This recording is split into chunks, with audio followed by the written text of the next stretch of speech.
नमस्कार, मी प्रिया. प्रियाच्या सोपी रेसिपीमध्ये तुम्हा सर्वांचं खूप खूप मनापासून स्वागत आहे. आज आपण ओल्या नारळाचे लाडू कसे बनवायचे ते बघणार आहेत. तर रेसिपी एकदम सोपी आहे. व्हिडिओ शेवटपर्यंत नक्की बघा आणि व्हिडिओ जर आवडला असेल तर माझ्या चॅनलला प्लीज लाईक आणि सबस्क्राईब करा. तर इथे जे लाडू आहेत ते आपण ओल्या नारळाचे बनवून घेतलेले आहेत. तर बघा, दिसायला तर खूपच मस्त दिसत आहेत आणि खायला सुद्धा खूपच टेस्टी झालेले आहेत. एक लाडू मी तुम्हाला तोडून सुद्धा दाखवणार आहे. बघा, आपला लाडू जो आहे तो किती रसरशीत झालेला आहे.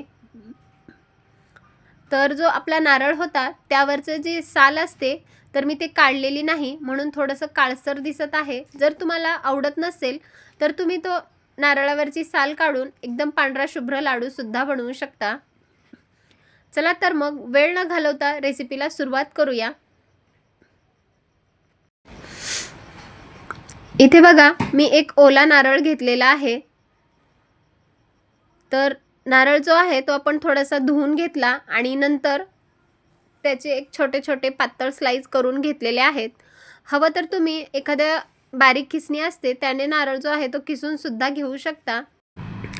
इथे मी नारळ जो आहे तो त्याच्या एकदम पातळ साली करून घेतलेल्या आहेत आणि हा जो नारळ आहे तो आपण मिक्सरला फिरवून घेणार आहेत. तर मिक्सरला फिरवत असताना आपण त्यामध्ये अजिबात दूध टाकणार नाहीत किंवा पाणी सुद्धा वापरणार नाहीत. आता यावरची जी साल आहे हवं तर तुम्ही ती काढून सुद्धा घेऊ शकता.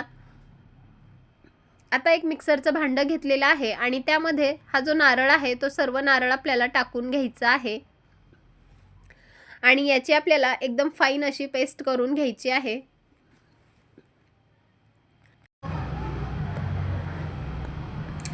आता इथे बघा, आपण नारळाची एकदम अशी बारीक अशी पेस्ट करून घेतली आहे. पण हे वाटत असताना यामध्ये आपण अजिबात पाणी किंवा दूध वापरलेलं नाही. एकदम नारळाचा बारीक आपण पेस्ट करून घेतली आहे. आता ही जी नारळाची पेस्ट आहे ती आपण एका प्लेटमध्ये काढून घेणार आहेत. ओल्या नारळाचे जे लाडू आहेत ते खायला खूपच भन्नाट लागतात. तर तुम्ही सुद्धा एक वेळेस ह्या ओल्या नारळाची रेसिपी नक्की करून बघा. आता मी गॅसवरती कढई गरम करण्यासाठी ठेवली आहे आणि त्यामध्ये आपल्याला 1 चमचा साजूक तूप टाकून घ्यायचं आहे. तर आपल्याला जास्त तुपाचा वापर करायचा नाही. अगदी 1 चमचाभर तूप पुरेसं होतं. तर तूप आपलं चांगलं वितळलं की त्यामध्ये आपण जे नारळाचा किस करून घेतला होता तो सर्व आपण यामध्ये टाकून घेणार आहेत. गॅसची फ्लेम आपण अगदी मंद ठेवलेली आहे आणि अगदी मंद आचेवर हा जो नारळाचा किस आहे तो आपल्याला परतून घ्यायचा आहे. म्हणजे यामध्ये जे मॉइश्चर आहे ते कमी होईपर्यंत परतून घ्यायचं आहे. म्हणजे नारळामध्ये जो ओलावा असतो तो कमी होईपर्यंत आपल्याला हा नारळ परतून घ्यायचा आहे. पण हा नारळ परतत असताना आपल्याला गॅसची फ्लेम अगदी कमीच ठेवायची आहे आणि अगदी मंद आचेवर हा नारळ सारखं आपल्याला हलवत राहायचं आहे. जर तुम्ही हा नारळ व्यवस्थित नाही परतला तर तो कढईमध्ये खाली करपू सुद्धा शकतो. म्हणून अगदी मंद आचेवर हा नारळ आपल्याला सारखं हलवत राहायचं आहे. तर बघा, एक 2 ते 3 मिनिट झाले आहेत. नारळ आपला चांगला परतून झालेला आहे. आता यामध्ये आपण साखर टाकणार आहेत. तर इथे मी एक छोटी वाटी भरून साखर घेतली आहे. तर गोड जे आहे ते तुम्ही तुमच्या आवडीनुसार कमी जास्त करू शकता. आता साखर सुद्धा आपल्याला पूर्णपणे या नारळाच्या किसमध्ये मिक्स करून घ्यायची आहे. तर साखर पण आपण यामध्ये मिक्स करत असताना गॅसची फ्लेम वाढवलेली नाही. सुरुवातीपासून आपल्याला अगदी मंद आचेवर हे काम करायचं आहे. तर बघा, साखर सुद्धा आपण या नारळामध्ये चांगल्या प्रकारे मिक्स करून घेतली आहे आणि साखर मिक्स झाल्याच्या नंतर सुद्धा आपल्याला एक 3 ते 4 मिनिट हा नारळ जो आहे तो परतून घ्यायचा आहे.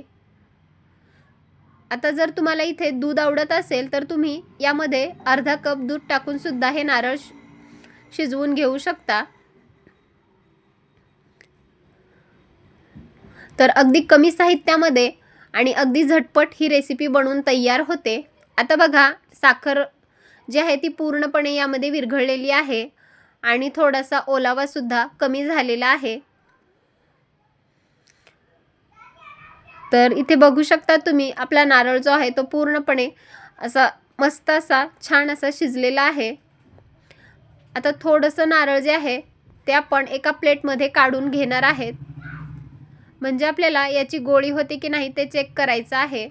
तर प्लेटमध्ये काढून घेतलेला नारळ थोडासा थंड झाला की आपण त्याची गोळी करून बघणार आहेत. तर बघा इथे आपली छान अशी गोळी तयार होत आहे. म्हणजेच आता हे जे मिश्रण आहे ते लाडू वळण्यासाठी तयार झालेलं आहे.